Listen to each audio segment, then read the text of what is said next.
Voici l'audio du commentaire concernant Hébreux, chapitre 4, les versets 8 à 13. En effet, si Josué leur avait donné le repos, il n'aurait pas, après, parlé d'un autre jour. Il reste donc un repos sabbatique pour le peuple de Dieu.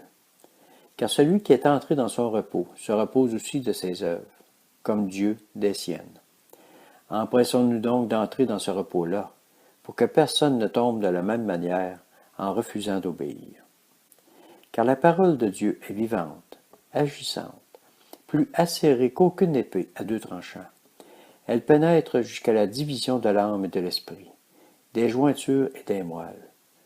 Elle juge des sentiments et des pensées du cœur. Il n'est pas de création qui échappe à son regard.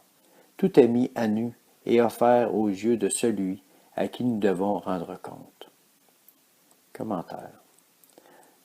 La parole de Dieu est vivante et efficace.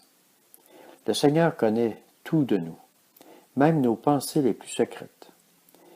Et c'est là, dans ces pensées, que le Seigneur envoie sa parole pour agir et nous donner du repos. Car lorsque nos pensées nous obsèdent, la paix n'y est pas. Verset 13. Il n'y a pas de création qui échappe à son regard. Tout est mis à nu et offert aux yeux de celui à qui nous devons rendre compte.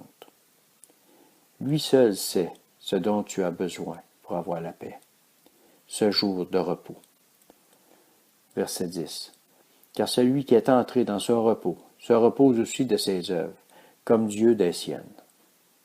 Repose-toi sur lui et goûte au repos qu'il te donne. Matthieu, chapitre 11 et versets 28 à 30. Venez à moi, vous tous qui êtes fatigués et chargés, et je vous donnerai du repos. Prenez mon joug sur vous et recevez mes instructions, car je suis doux et humble de cœur, et vous trouverez du repos pour vos âmes, car mon joug est aisé et mon fardeau léger. Alors, au lieu de te morfondre sur telle ou telle chose, dépose tout aux pieds de celui qui peut au-delà de tes espérances et repose-toi sur lui.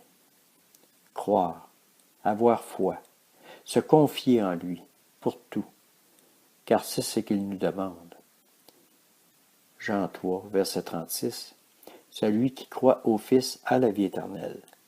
Celui qui ne se confie pas au Fils ne verra pas la vie, mais la colère de Dieu demeure sur lui. Alors, pour avoir la vie, fais confiance. Garde tes yeux sur celui qui peut au-delà de tes espérances, sans fléchir, et regarde-le agir pour toi. Verset 11. Empressons-nous donc d'entrer dans ce repos-là, pour que personne ne tombe de la même manière en refusant d'obéir. Seigneur Jésus, sois glorifié et garde-moi dans ton repos, que je ne me fatigue plus pour ce qui n'est que passager ici-bas, mais que mon regard voie au-delà de ce qui est visible. Je t'aime, Seigneur Jésus. Amen.